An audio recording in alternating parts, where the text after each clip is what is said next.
Good evening, everyone.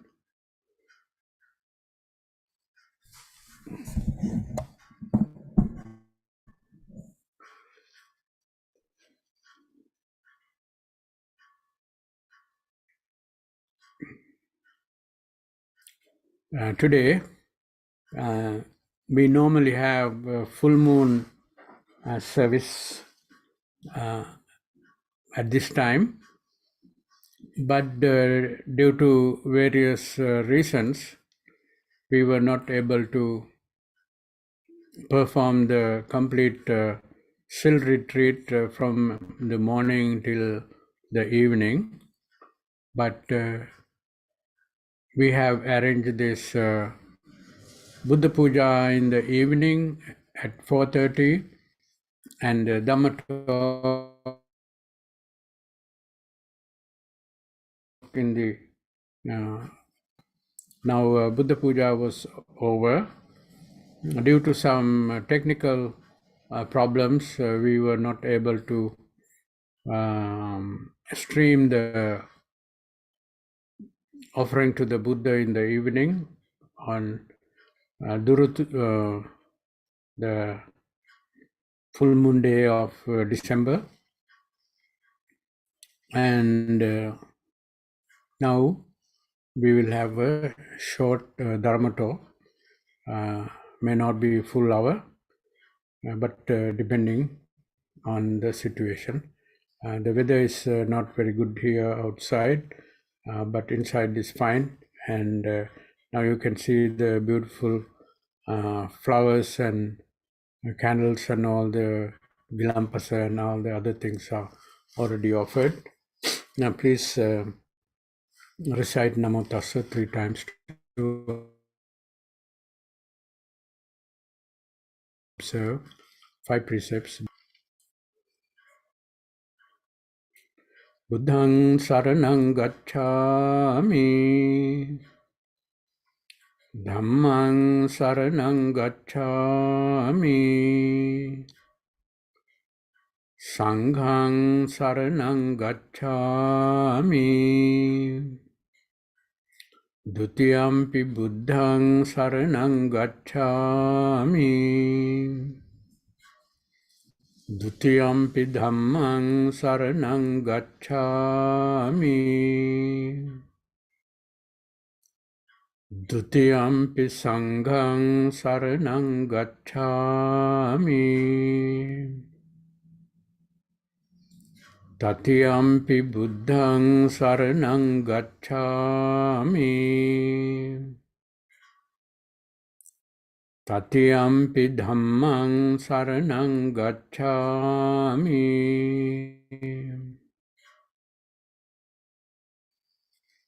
Tatiyampi sanghang saranang gacchami.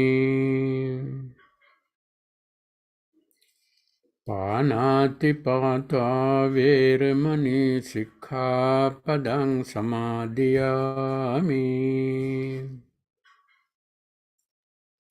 Adinnādāna veramani sikkhapadang samadhiyami.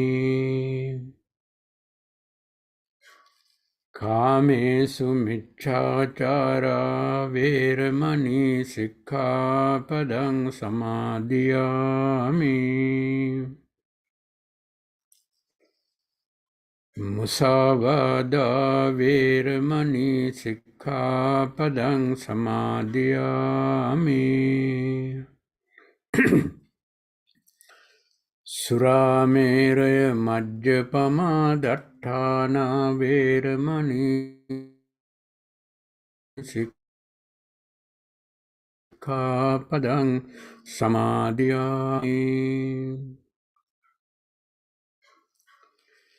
Samanta cakkavalesu atra gaccantu devata saddhammang munirājassa sunantu saggamokkhaḍaṃ dhammasavana kālo ayam bhadantam Dhammasavana kālo ayam bhadantam Dhammasavana kalu ayang bhadanta.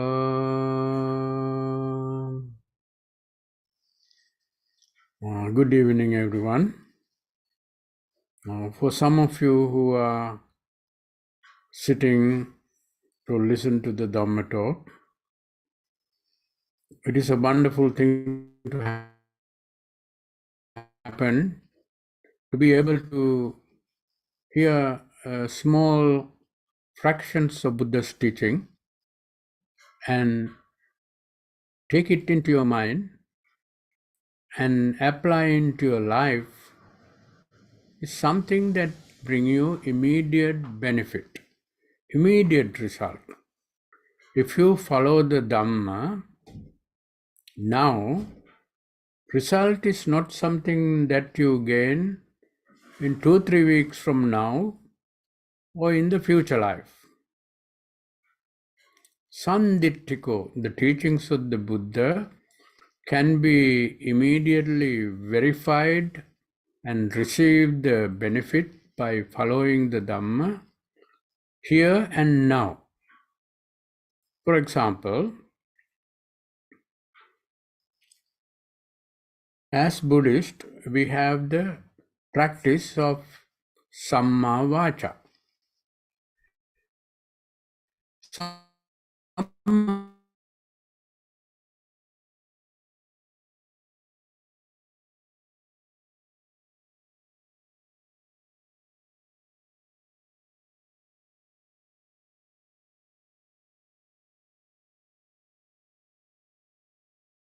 First,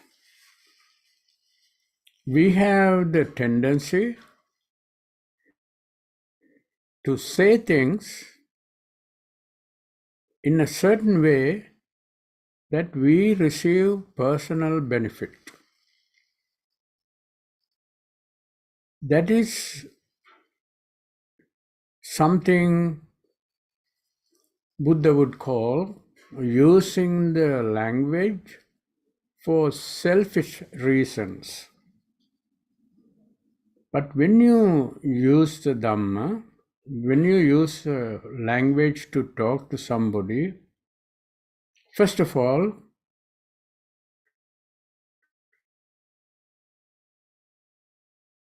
it is truthful, something that is meaningful to your family and friends. If you talk about certain points, certain subject in the dining area, dining table, or in the sitting in the living room, talking to your family or friends, it has to be always truthful, according to your understanding, according to what you know. This is what I know as truth, and you speak that truth. So being truthful is an extremely important part of using language as a human being, because using false information to share with other people always bring you fear and frustration and problems at some point. Later, or few days, or in few weeks, you will receive the repercussion of not sharing the truthful information.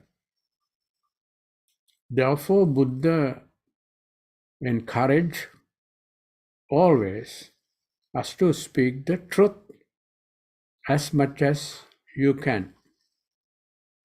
And because of our selfishness, we have the tendency to lie to our family and friends for personal gains. But with the practice of constant practice of speaking truthful statement, always bring peace and happiness. Probably in the short run, you may get into trouble for telling the truth. It always protects you from serious difficulties. Now you speak the truthful language, use the truthful things to speak, but just because it is true, you don't communicate it.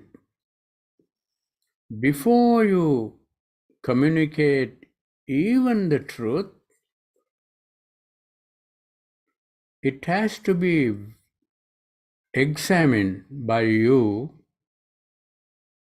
to see if it is beneficial to the person who is listening to you, or if it is beneficial to yourself.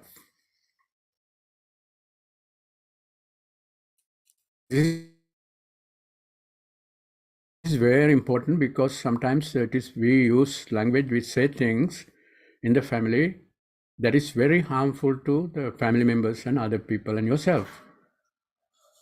Then for excuse you say, I only spoke the truth. So I know it was right and I said it. No, that is not acceptable from the Buddhist point of view.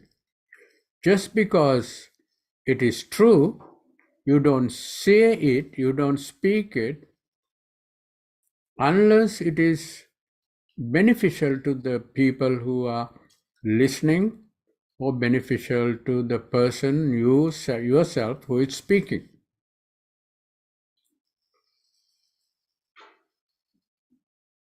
Now you see two second criteria of speaking to your family and friends. Now you know it is truthful, it should be truthful. It should be beneficial to the person who is listening or beneficial to yourself. And the third criteria, you have to examine what you are going to say, if it is a pleasant thing to say, if it is pleasant to hear for the people who are listening.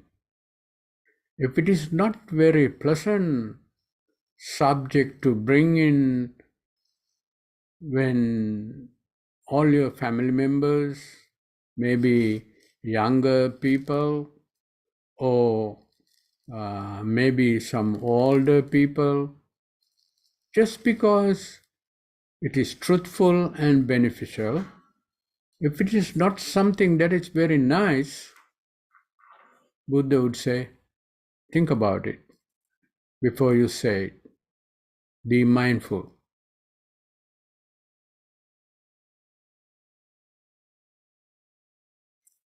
So that is, now you found out you can just talk to people, family and friends and other people around you just casually. We have to be mindful about it. That is a Buddhist practice. Buddhist practice means when you practice something, you become good at it. That is what we call practice. You do it one time, and the second time you can do it better. Third time you can do it even better. That is the nature of practice. Now the fourth criteria, when you have something truthful, something beneficial, something pleasant, now you have to use the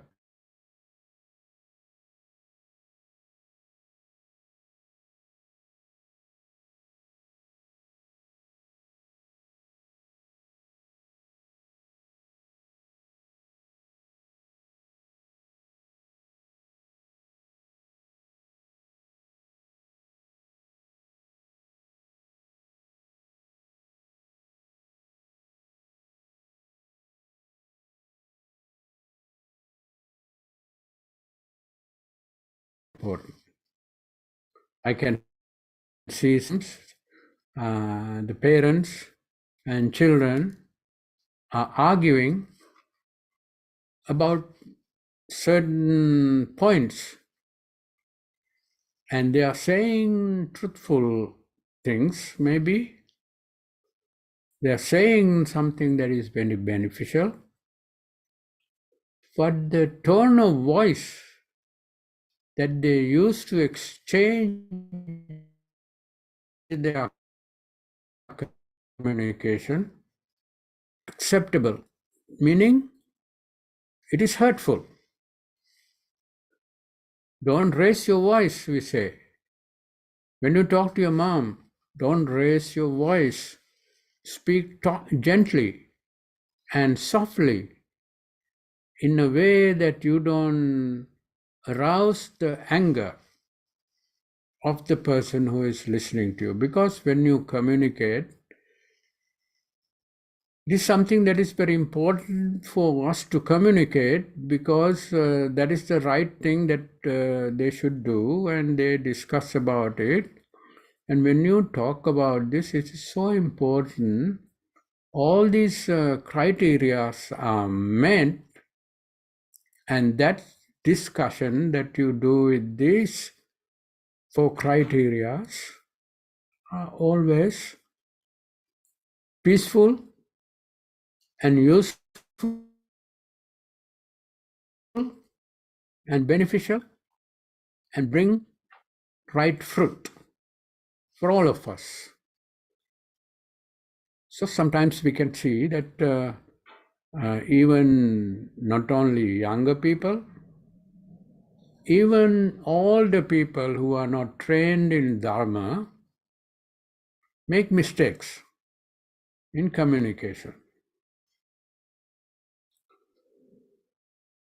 So if you think about this and try to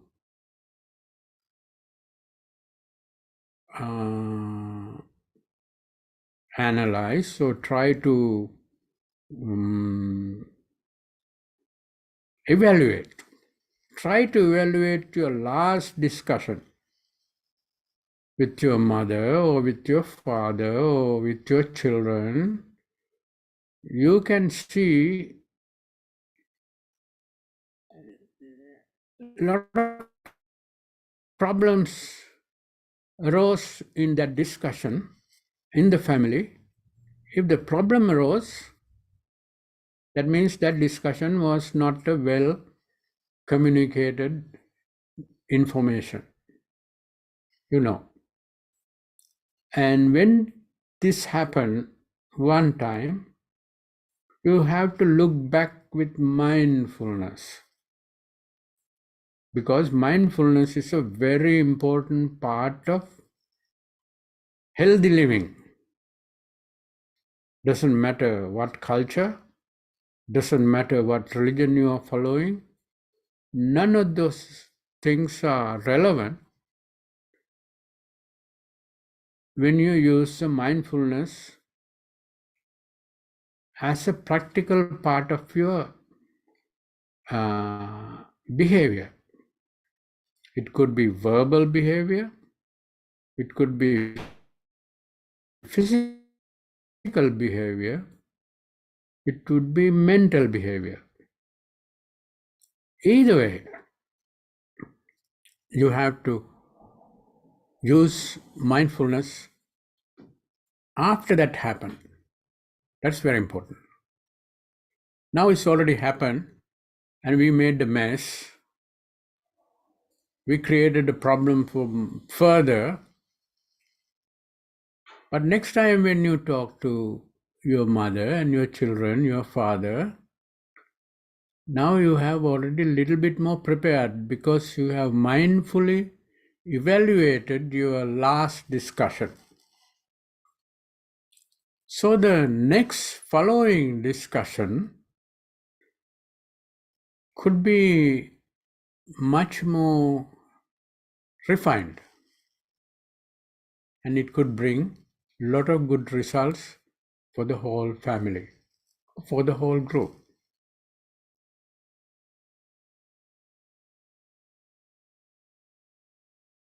Now you see, next time when you're going to say it, I'm going to be mindful. I'm going to check myself using mindfulness to see if I'm going to say the truthful thing, if I'm going to say that is pleasant for you to hear, your mother to hear, your father to hear, your children to hear. It's not that unpleasant, but it is beneficial or not. You examine. And did I use the right tone of voice? When I talk to my children, they are not well grown up because they could easily misunderstood. Even my parents can misunderstand me. And therefore, next time you are going to talk, you use this skill that you develop for yourself using the mindfulness. That is according to the Dhamma. Now you can see that I was only talking about how to say things. But in our lives, all day, all morning, all evening, until you go to sleep, you do many things. Besides saying, you do things. And this is exactly the same thing. You have to check if it is harmful to me or beneficial to me.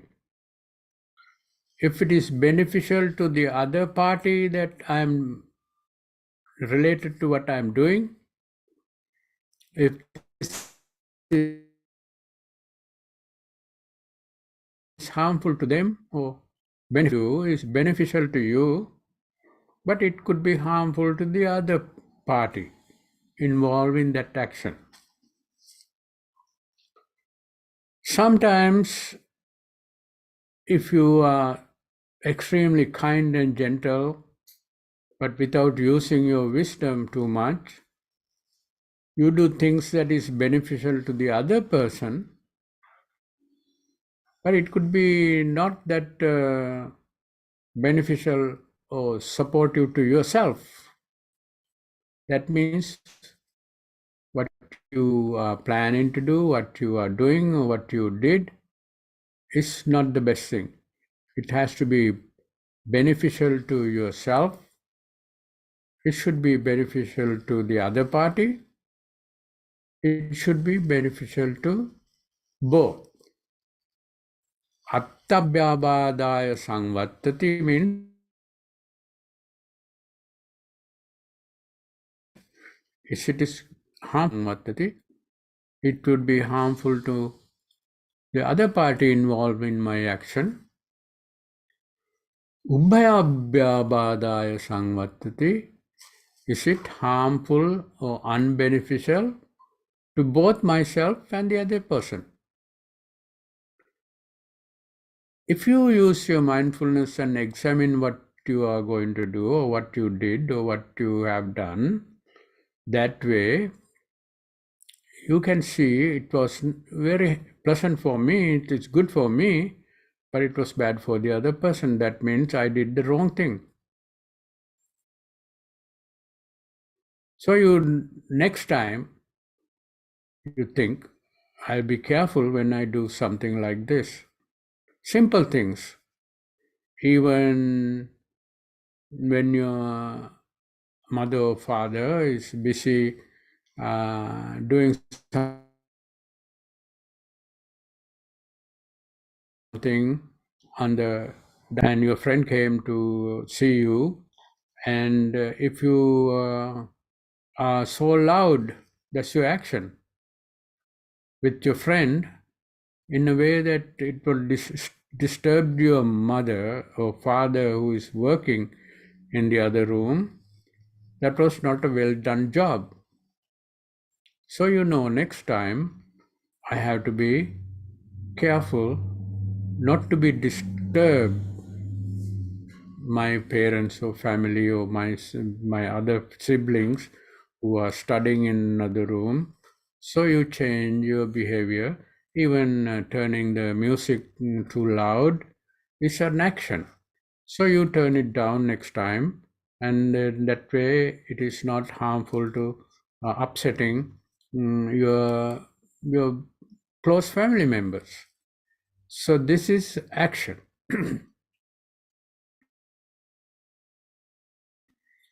Sometimes you think about certain things. When you think, it is so common for us to bring tools to think. I'm thinking if I should go to see my uncle. Now I'm thinking only. Then if you bring a lot of negative memories regarding your uncle, and when you think about visiting your uncle, with all these unpleasant memories bringing into your mind at the same time, that thinking may be hateful thinking.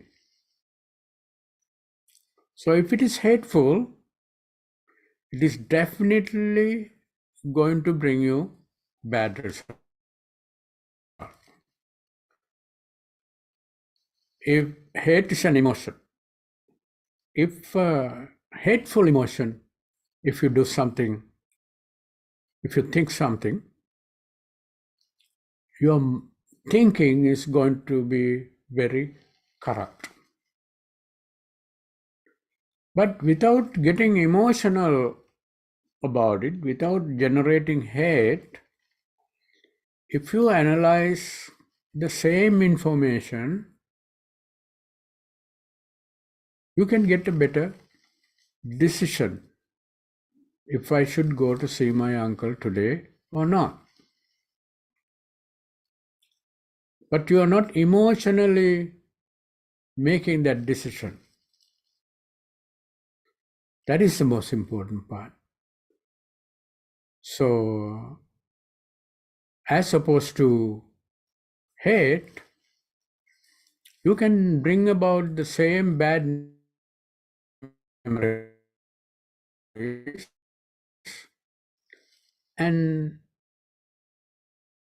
mix with your friendliness, kindness, caring. He did this to me, he did that to me in such and such a time. And you, as a friend, you come up with excuses for your uncle. He did this because of this reason. He did that because of this reason. And not that he's a bad person. I should not hate him, but I should still be kind to him. Because no one does anything without his or her own bad memories. If you think that my uncle did such and such a thing to me, you should know my uncle was highly influenced by such and such bad things happened to him at such and such a time. As a result, my uncle behaved badly. Whenever you behave badly, you also behave badly because of your bad memories that you experienced in the past. Anything that you experience bad things, unpleasant things, it tends you to do something that is harmful. Because you are hurt, you are being hurt. That pain is the one that make you do this or say this.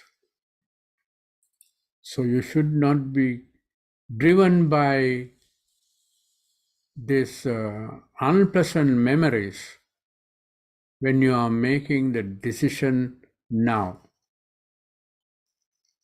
But that does not mean that you should not be careful. You should be careful. When you go to see this uncle who has done a lot of things, harmful things to you, you got to see him with some caution. When you talk to him, you cautiously talk to him, not to upset him. When he say things, you should be cautious, not to get upset yourself, and have a good meeting.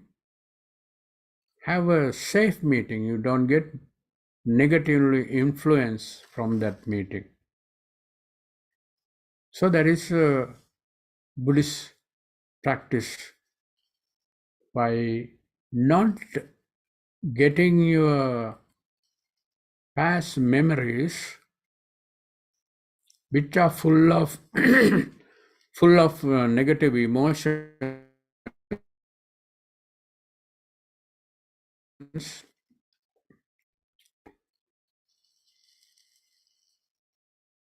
now when you look at this, you can say, oh, these things are not easy. How do I think of all these things in such a situation? That is why we say you should practice. When you keep practicing and practicing and practicing, you always get better and better at controlling your own emotions that are disturbed by your past experiences. So when you think of certain things, we have the tendency to dwell in the past, dwell in the past, dwell in the future. He might do this, he might say this, he will say this, he are going to say this, he is going to say this. That is the imagination that you have. That means you are influencing yourself what could happen in the future. It is always be good to be cautious and careful, but not to be a victim. That is the most important part. You should not be a victim of the future possibilities. That is basically negative what if. That is a future possibilities. So now you can see that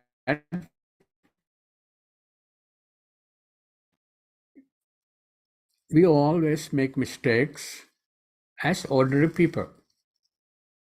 But if we know the Dhamma, if you apply the Dhamma into our lives, our behavior, we would always be better and better, meaning more skillful. That is a good word, because skill is the one that Buddha constantly emphasizes. Kusala. You know the famous expression of the Buddha, Sabba papassa akaranam, kusalassa upasampada. Kusalassa upasampada means cultivating your skills. Skillful driver, maneuver the vehicle in most difficult situation skillfully, and protect yourself and protect others from harm.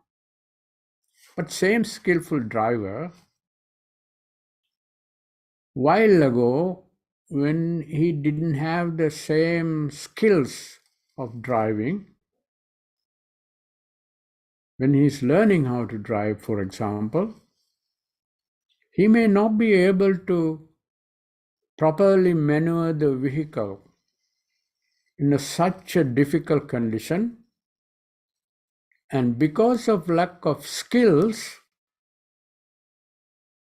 you could hurt yourself and hurt other people on the road, or sometimes you could hurt both. That is common. You hurt yourself and hurt others and hurt both. Sometimes you only hurt yourself. You damage your car and you got hurt a little bit physically maybe, but other people are protected. Yeah, you didn't run over them. But the skillful driver is not only safeguard oneself, they safeguard others too. And they safeguard both and get out of that situation skillfully and safely. So driving, I got the example because life is exactly like driving. Why? When you live your life, you are constantly moving forward. When you move forward, there is no way that you can live in this life all by yourself. When you live your life, first of all, you have your family members and parents and other people. You have friends, you have associates, you have co-workers, you have employees. All these people are around you all the time. And when you say things, when you do things, when you say things, when you think things, that is dealing around them, you could easily hurt them because they are nearby. They are always around. When you drive, it's exactly the same thing. There are so many other drivers, there are pedestrians, there are bicycle riders, there are plants, and there are, posts on the road, and all these are around, and skillful driver maneuver the vehicle without harming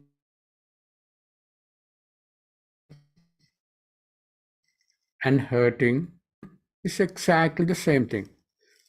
Just because you are constantly surrounded by other people, that is not necessarily you. Besides you, there are other people. Just like when you drive, there are so many things on the road. When you live, there are so many people around you. And therefore, driving skillfully is living skillfully is a very similar thing, and that is why I got that driving example as proper living, how to cultivate, develop proper living skills. So kusalassa upasampada. Buddha said, sabba papassa karana, kusalassa upasampada.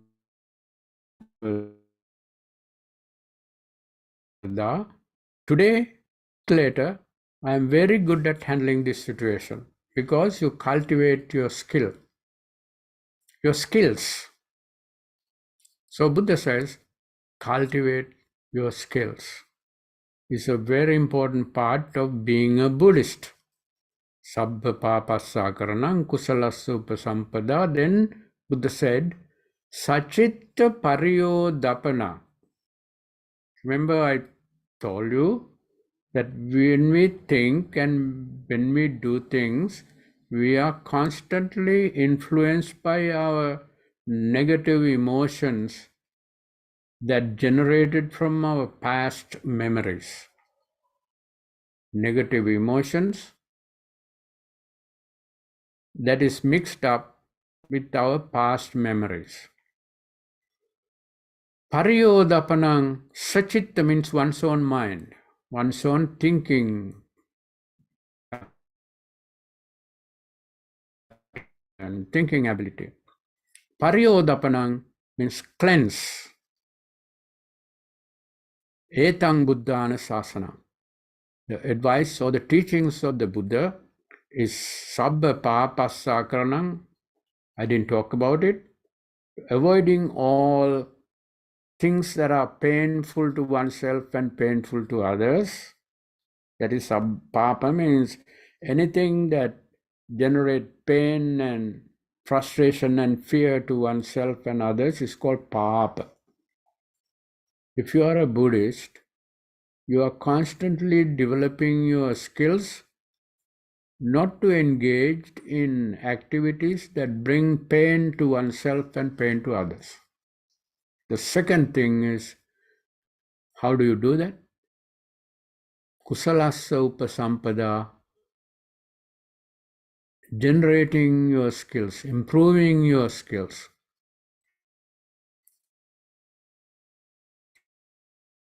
And what is the third word?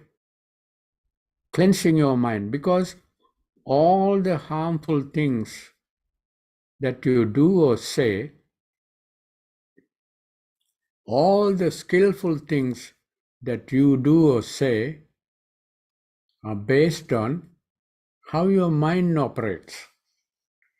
If your mind is messy and so cluttered, it is so easy for you to make unpleasant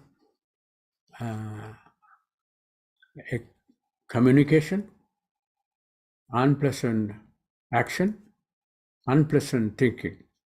But if your mind is calm and peaceful and clean and uncluttered, it helps you to think clearly, meaning mindfulness is a thinking clearly.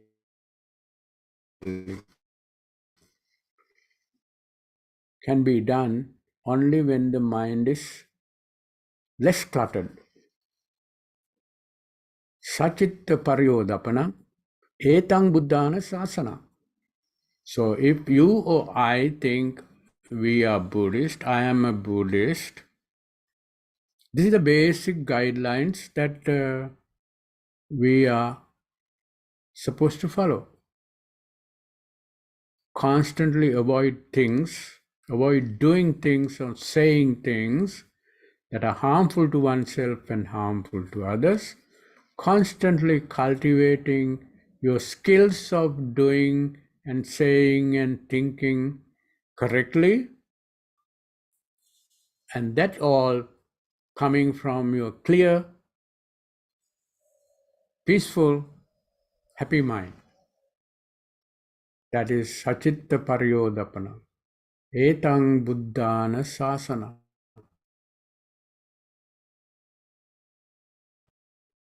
That is the advice of the day. I am a Buddhist. If I say I am a Buddhist, I am a person who follow these basic guidelines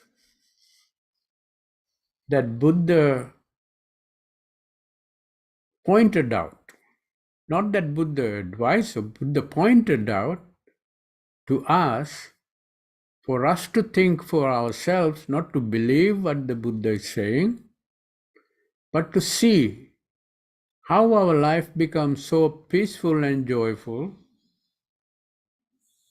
and how you think your life becomes so miserable and unhappy, and even to lead to the point that you take a gun and go around and keep killing people, or sometimes killing yourself. Why? The life has become so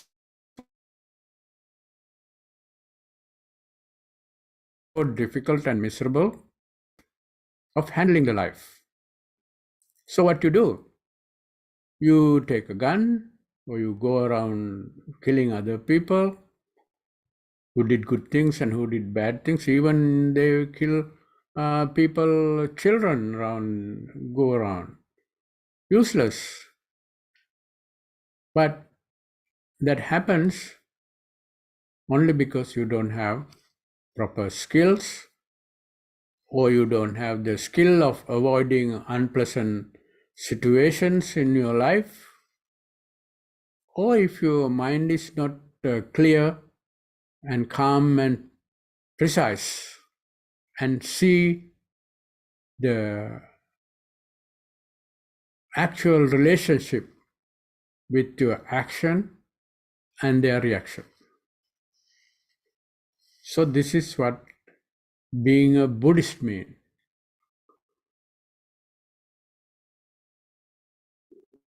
So Buddhism is very difficult, someone would say. But Buddha says, no, what I am telling you is not difficult, because you are starting from the beginning and you step by step you become more and more skillful, more and more sharp, more and more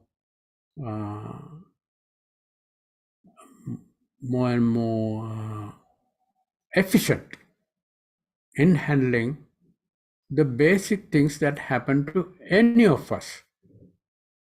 The person who commits suicide is committing suicide because certain bad things happen to them.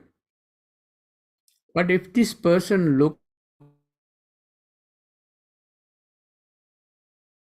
around and say there are the same thing, but they didn't commit suicide. Why? Because somehow, because of good parents, because of their knowledge of Dhamma, because of their good teachers, they have learned skills. It doesn't have to be coming from the Buddha himself.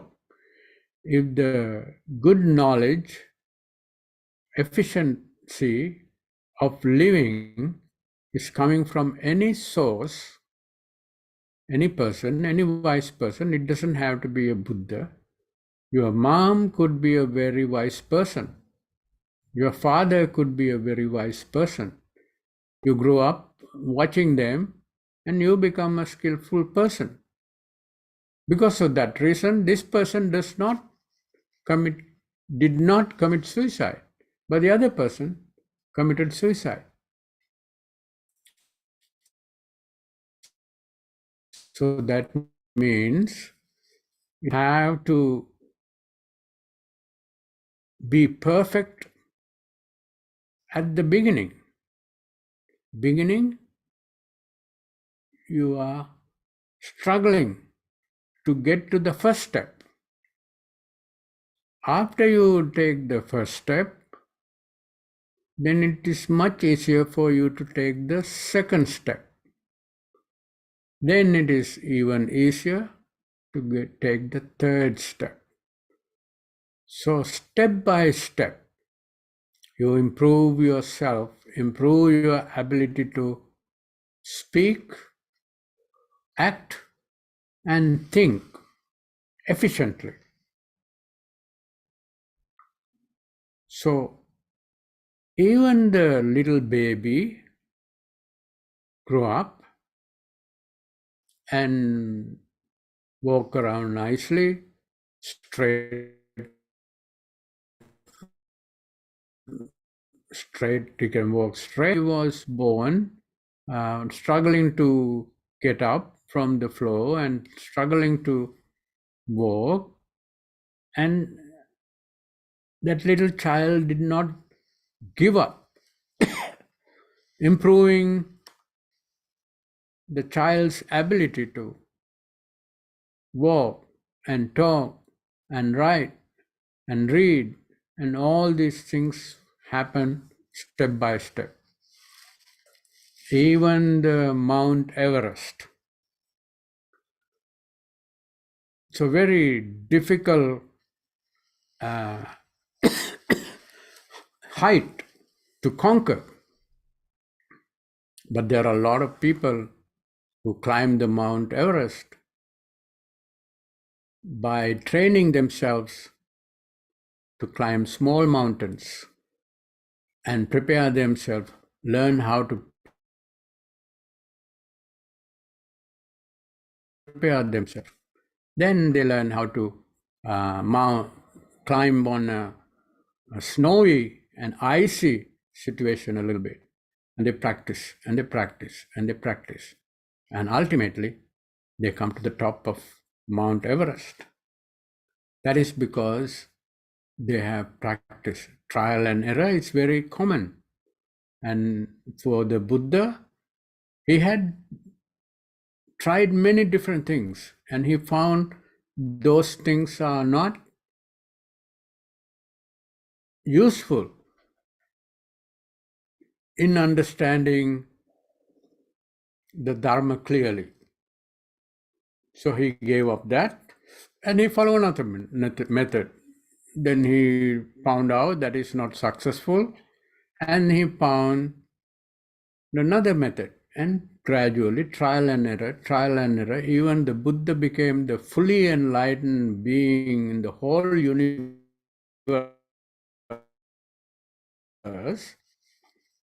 by gradual step-by-step training and trial and error training. So for this day, I think these are the few things that I wanted to talk about. And when you hear the Dhamma talk, it is important that you don't hear what the Dhamma speaker said. You have to be able to go beyond the words of the Dharma speaker and try to find the main point of the Dhamma talk. So don't depend on the words of the speaker, but listen carefully and take the important points. And now after that, you examine those things for yourself. And after you examine these things, you find time to see the meaning behind the Dhamma talk. It becomes your own knowledge, not Buddha's knowledge, not the Dharma speaker's knowledge, but it is your knowledge. That is what the Buddha wanted you to have, your own knowledge. Don't believe me, but you see for yourself and try to think clearly, try to test, try to verify yourself. If I speak in a wrong tone, do that create commotion in my family? If I speak softer and gentler and kind words to communicate what I want to communicate to my family members, better, then you will see, of course, the result is much better. Not because Buddha said it, that is just the cause and effect. What the Buddha is teaching you is the cause and effect. And there is nothing in the teachings of the Buddha which is not based on the principle of cause and effect. All the scientists in the world, physicist or chemist or any person who create marvels, they did it by using the knowledge, or trying to find out the knowledge, what causes what make the heavy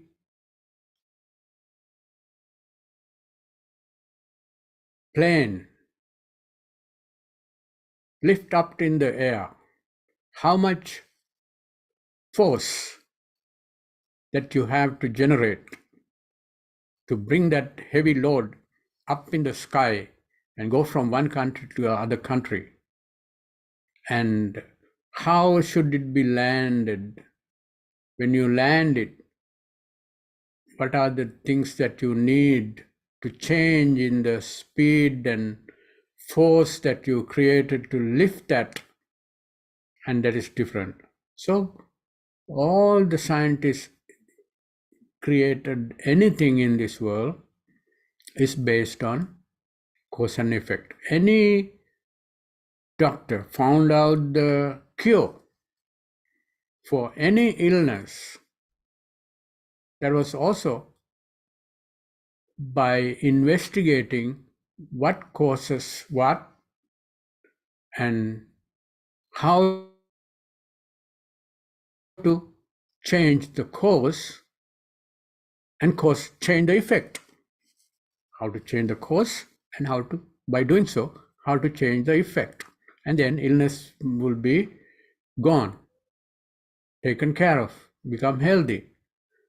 As long as these conditions are there, this virus is operating and the body, or this vessel is not functioning properly, then you will have certain health problems. And then the doctors and all the scientists who do research on health will find out.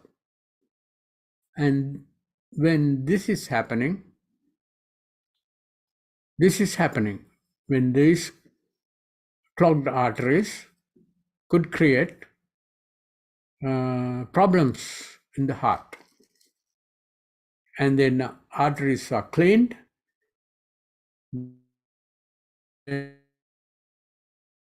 and heart problems. This is the principle that Buddha used in explaining how life works.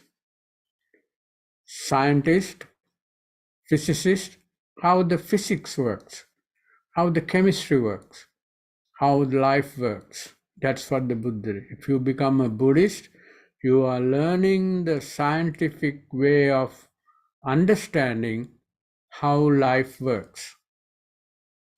And it is not something that is different from one person to the other person.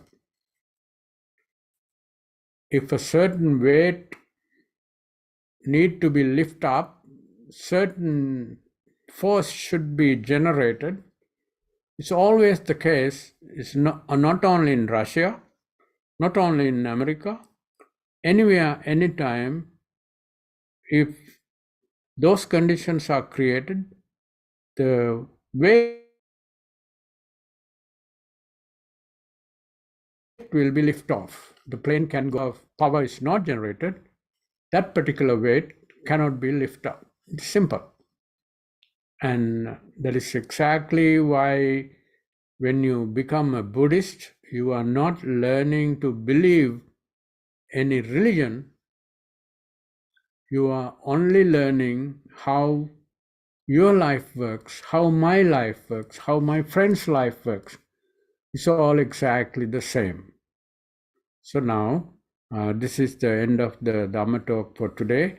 And I'm so glad that you were there to listen to some of the points related to being a Buddhist, and take these things seriously and think for yourself and make those things part of your own knowledge and part of your own behavior based on that knowledge.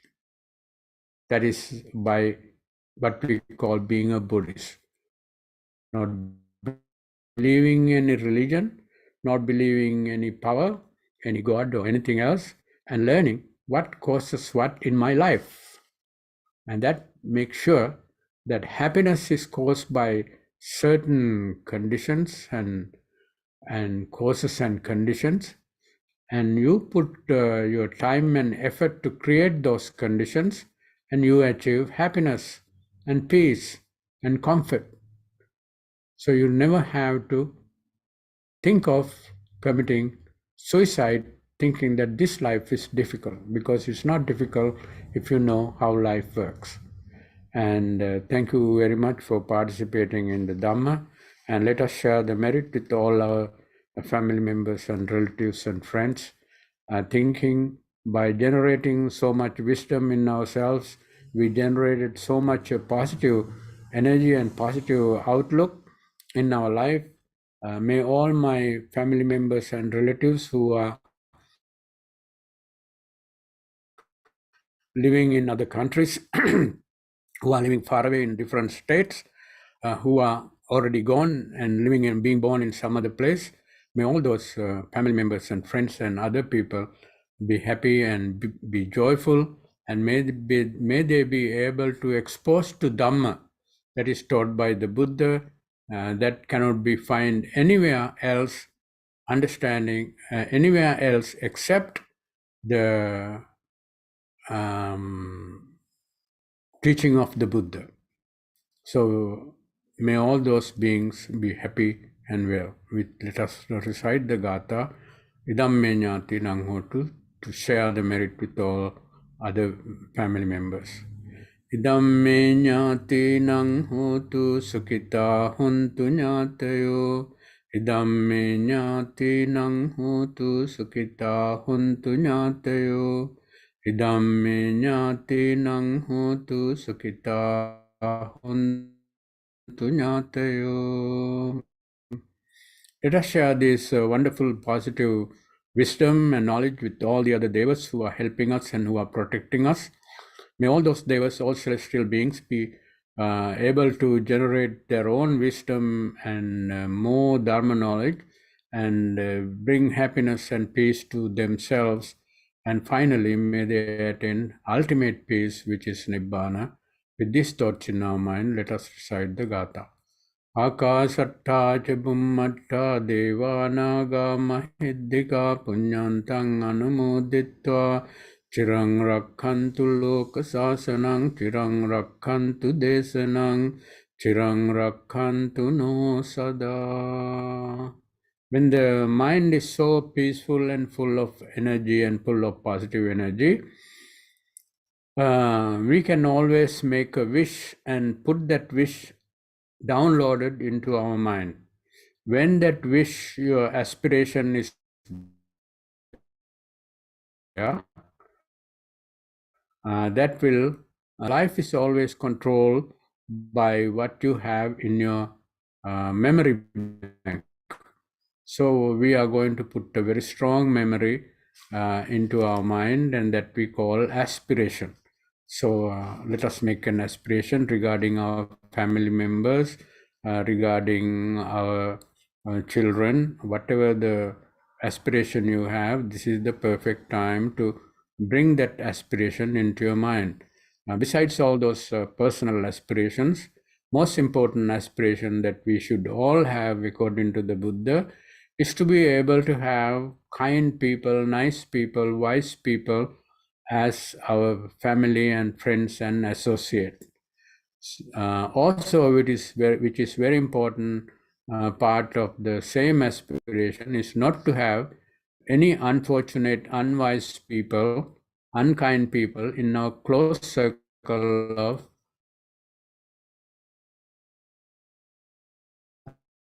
family and friends. That because it is always troublesome and painful. They bring frustration and fears to our lives. Therefore, our aspiration is to have only wise and nice and kind people as in our close circle of family and friends. With these thoughts in our mind, let us recite the Gatha, Imina Punya Kammena. Imina Punya Kammena Mame Bala Samagamu Satang Samagamu Hotu Yava Nibbana Pattiya. Imina Punya Kammena Mame Bala Samagamu Satang Samagamu Hotu Yava Nibbana Pattiya. Imina Punya Kammena Mame Bala Samagamu Satang Samagamu Hotu Yava Nibbana Pattiya. You all be happy and well. wish you perfect health and a lot of happiness and peace. Thank you very much for participating in the Dhamma talk.